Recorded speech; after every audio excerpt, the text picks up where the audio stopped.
Dans l'épisode d'aujourd'hui, nous vivons l'attaque brutale d'un touriste en Égypte par un requin. Cette attaque a éveillé chez le requin une inquiétante préférence pour la chair humaine. Dans un élan de faim, ce requin prédateur a blessé 6 personnes innocentes. Si vous aimez la vidéo, n'oubliez pas de liker et de vous abonner. Ce grand requin blanc a montré une violence sans précédent et reste introuvable. Bienvenue sur Féroce Séphine. Sharm el-Sheikh, idylliquement situé à la pointe de la péninsule du Sinaï en Égypte, attire chaque année des touristes, séduits par ses plages de sable doré et ses complexes de luxe nichés au milieu d'une riche faune marine. De nombreux invités sont fascinés par la natation, entourés de récifs coralliens colorés où glissent les poissons. Mais ce que beaucoup ignorent, en 2010, ce lieu paradisiaque a été assombri par une vague d'attaques de requins. L'horreur a commencé avec 2 touristes russes, Olga Marchenko, 48 ans, et Ludmila Stoliarova, 70 ans. Malgré leurs origines différentes, elles se sont retrouvées à la fin d'un jour fatidique dans le même hélicoptère de secours, les emmenant vers une clinique spécialisée. Toutes 2 avaient été victimes du même requin en peu de temps. Examinons d'abord Olga Marchenko et les événements juste avant l'attaque. En novembre 2010, elle était en vacances en Égypte avec sa fille Yelena et appréciait de lui faire découvrir la culture du pays et la magnifique côte qui s'offrait à elle. Elles aimaient nager ensemble, donc elles passaient la majeure partie de leurs vacances dans les eaux claires de la mer Rouge. Le jour de l'attaque, la mère et la fille décidèrent de prendre un dernier bain avant de chercher un restaurant pour manger. Mais elles ne devaient jamais y arriver. Olga flottait tranquillement sur le dos dans l'eau, regardant le ciel clair et sentant l'eau chaude sur sa peau. C'était comme au paradis. Son bras gauche s'étendit et toucha finalement quelque chose de rugueux, semblable à du papier de verre. Au début, elle pensait que c'était une pierre, mais cela semblait trop cuirassé pour être une pierre. Elle se demanda ce que cela pourrait être. Un dauphin peut-être ? Mais elle n'eut pas à se poser la question longtemps. Soudain, elle ressentit une douleur aiguë dans son bras.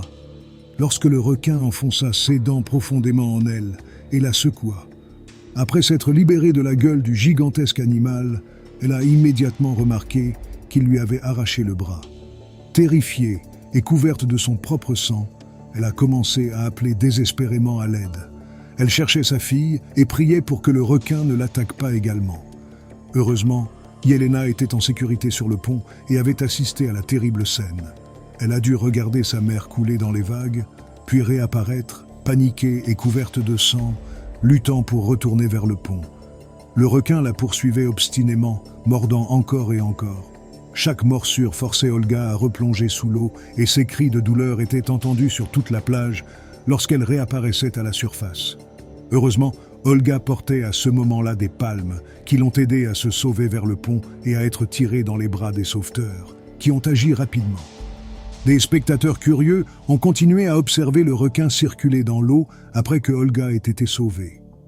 Il s'agissait désormais d'une course contre la montre pour maintenir sa vie assez longtemps afin d'obtenir une aide médicale urgente contre l'hémorragie. De l'autre côté de la plage, Ludmila se détendait avec son mari Vladimir dans le sable, alors que leurs vacances touchaient à leur fin.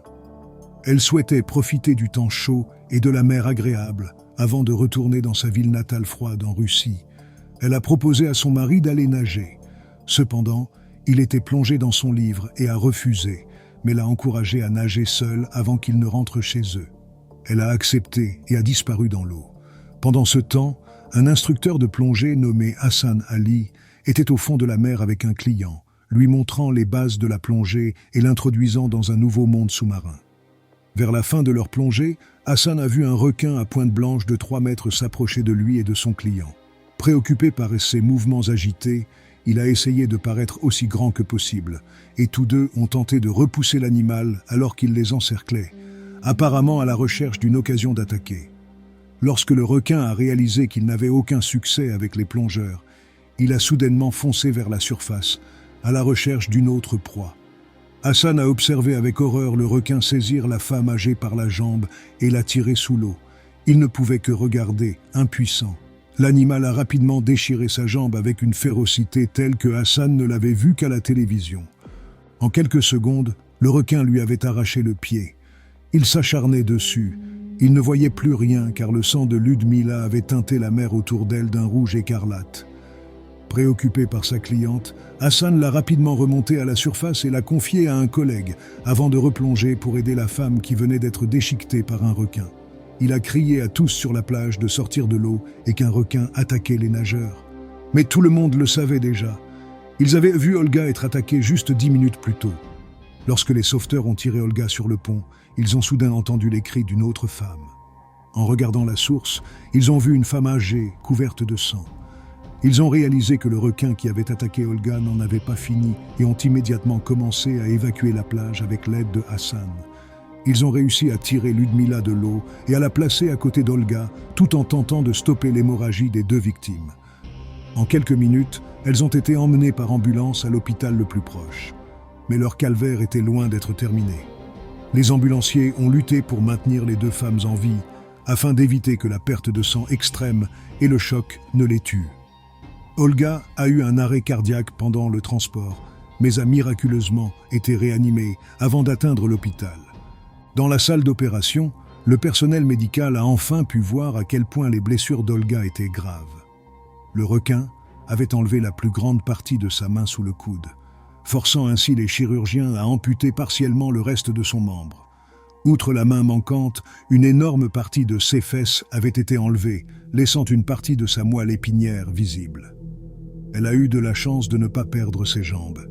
Elle a reçu 6 transfusions sanguines pour compenser la perte dans l'eau avant d'être transférée en soins intensifs pour surveillance. Ludmila a également été rapidement amenée au bloc opératoire où elle a été examinée pour voir comment lui sauver la vie. Son pied gauche, que le requin avait d'abord saisi, a dû être amputé là où il l'avait attrapé et arraché de son corps en essayant de se défendre contre le requin. Le requin l'avait attrapé par le bras droit et l'avait saisi par instinct. Elle avait libéré son bras de sa gueule. Cela lui a arraché la peau du bras, exposant complètement l'os avant que l'animal ne lui coupe entièrement la main.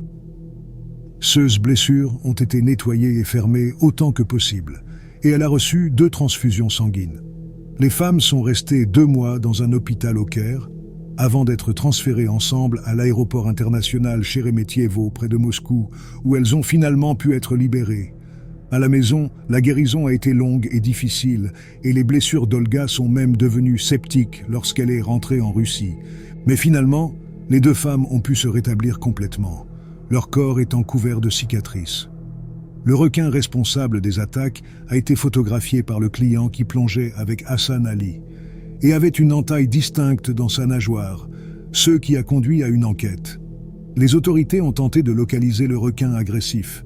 Il a été rapidement identifié comme l'auteur des 3 attaques suivantes, dont la dernière a tué un touriste allemand plus âgé. Le requin n'a jamais été capturé, mais a été aperçu quelques mois plus tard par des plongeurs.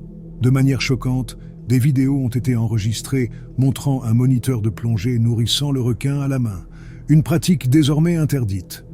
On pense que nourrir les requins à la main a contribué aux attaques de cette semaine, car les requins ont désormais moins peur des humains et les considèrent comme une source de nourriture. Cela pourrait expliquer pourquoi le requin a mordu les 2 femmes au bras, s'attendant peut-être à ceux qu'ils tiennent de la nourriture dans la main. Les plongeurs transportaient la nourriture dans un sac à dos au-dessus de leurs fesses, ce qui pourrait expliquer pourquoi les fesses d'Olga ont été mordues ce jour-là. Cette histoire a été l'une des pires attaques de requins de l'histoire moderne et a causé une peur durable de la mer parmi les locaux, craignant d'être les prochains attaqués et de rencontrer une fin terrible s'ils entraient dans les eaux.